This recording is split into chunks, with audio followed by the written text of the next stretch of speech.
Jadikan diri kita suatu lentera, yang dimana lentera itu bisa menerangi daripada kampung awal. Jadikan diri awal ini sebagai daripada lampu yang bisa menerangi daripada wilayah di mana awal itu tinggal. Jangan sampai hati semua orang itu padam kepada Allah, lalu hati awak pun padam kepada Allah, maka semua kampung akan berada dalam kegelapan.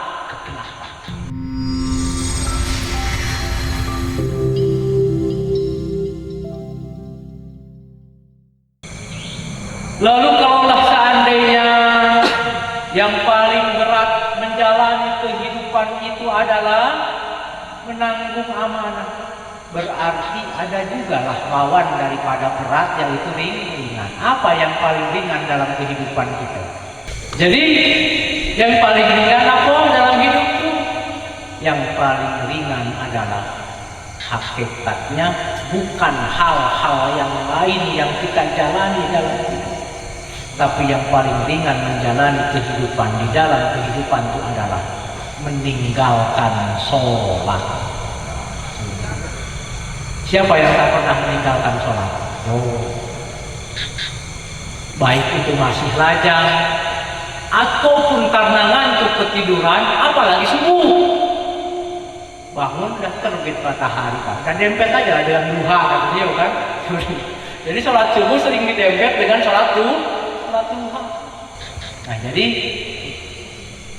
lalu tengoklah sanak saudara kita, apalagi yang masih usia muda, anak kita, saudara kita, apa yang paling gampang bagi mereka?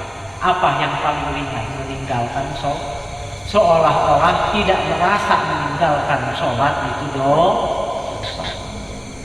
Maka oleh sebab itu kita senantiasa belajar bagaimana kita menjadi cahaya di titik daripada kegelapan dalam tempat kita. Apa maknanya? Jadikan diri kita suatu lentera, yang dimana lentera itu bisa menerangi daripada kampung awal. Jadikan diri awal ini sebagai daripada lampu yang bisa menerangi daripada wilayah di mana awak itu tinggal. Jangan sampai hati semua orang itu padam kepada Allah, lalu hati awak pun padam kepada Allah, maka semua kampung akan berada dalam kegelapan. Gelap dalam segi apa? Gelap dalam segi ruhaniyahnya beribadah kepada Allah. Rajin jasadnya, tetapi ruhaniyahnya tidak mengenal kepada Tuhannya. Sehingga kita baca tadi, sehingga kita lantunkan tadi, maka jadikanlah diri kita sebagai daripada mencontoh kepada baginda Nabi.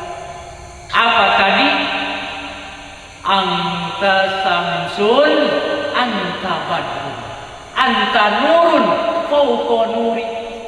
Maka engkau wahai Rasul, rentera di atas rentera, dan cahaya di atas cahaya yang menerangi kegelapan alam dunia, yang dimana kolbu manusia penuh dengan daripada kebejadan akhlak yang buruk.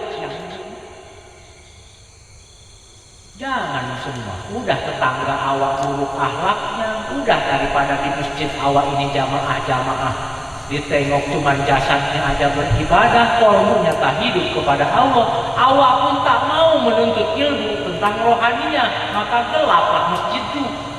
Yang nampak cuman terang saja lampunya, tetapi isi yang sholat di dalamnya gelap, bahkan posisinya apa?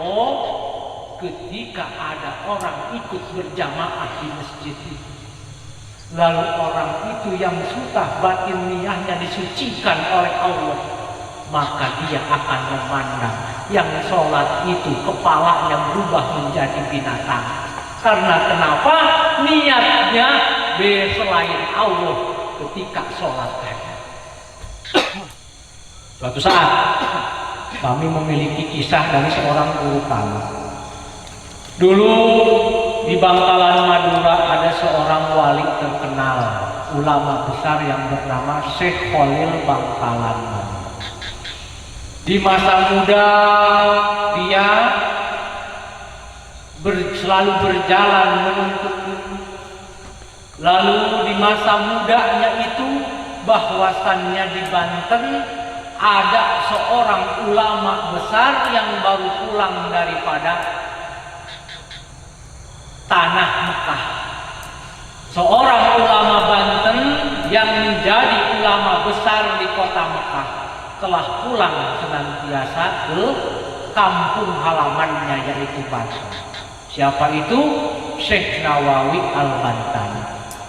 Lalu Syekh Khalil yang muda ingin berguru kepada Syekh Nawawi dengan mendengar betapa keilmuan Syekh Nawawi itu tinggi, betapa dia mendengar keilmuan Syekh Nawawi itu luar biasa.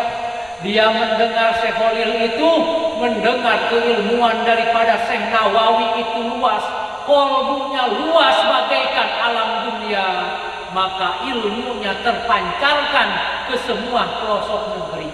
Lalu Syekh Khalil ingin belajar kepada Syekh Nawawi, yang pada saat itu dia mendengar ada kabar bahwa Syekh Nawawi lagi pulang kampung ke Banten.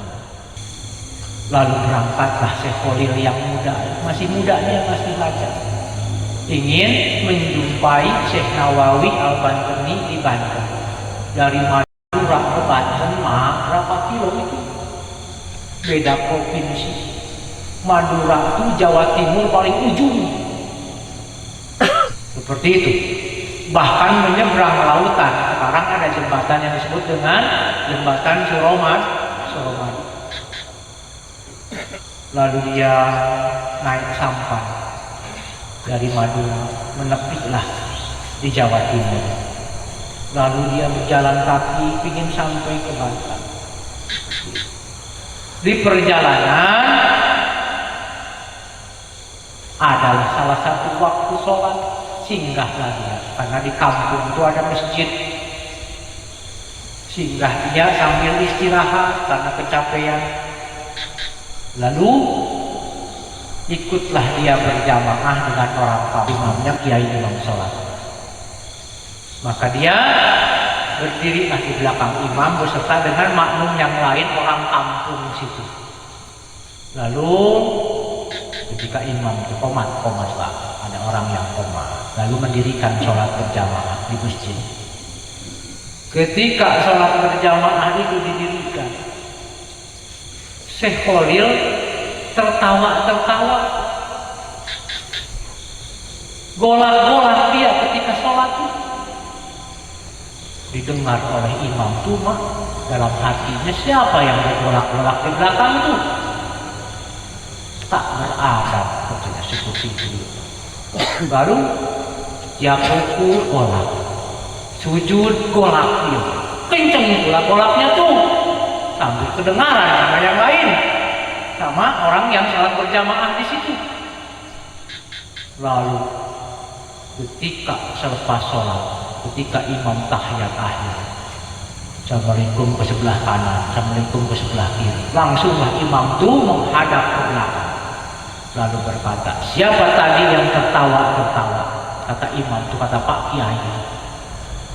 Lalu semua orang mengacungkan rujuknya ke dia lah, karena dia yang golak-golak. Ini katanya seperti itu semua lah. Lalu kata Kiai, siapa kau? Nampak kau orang baru. Iyo Pak Kiai, katanya. Awak singgah musafir ikut sholat berjamaah. Lalu kenapa kau ketika sholat tadi kau golak-golak ataupun kau tertawa-tawa? Apakah kau tak tahu hukum dalam sholat? Sehingga tertawa di dalam sholat itu bisa membatalkan daripada hukum sholat tadi. Kata Syekh Khalil muda itu, iyo tahu Pak Kiai. Lalu kenapa kau menggolakin? Digolak-golak. Lalu kata daripada Syekh Khalil berkata kepada Kiai tadi, bagaimana awak tak tertawa Pak Kiai. Ketika awak bermakmum di belakang Pak Kiai, maka awak menengok di hati Pak Kiai bukan Allah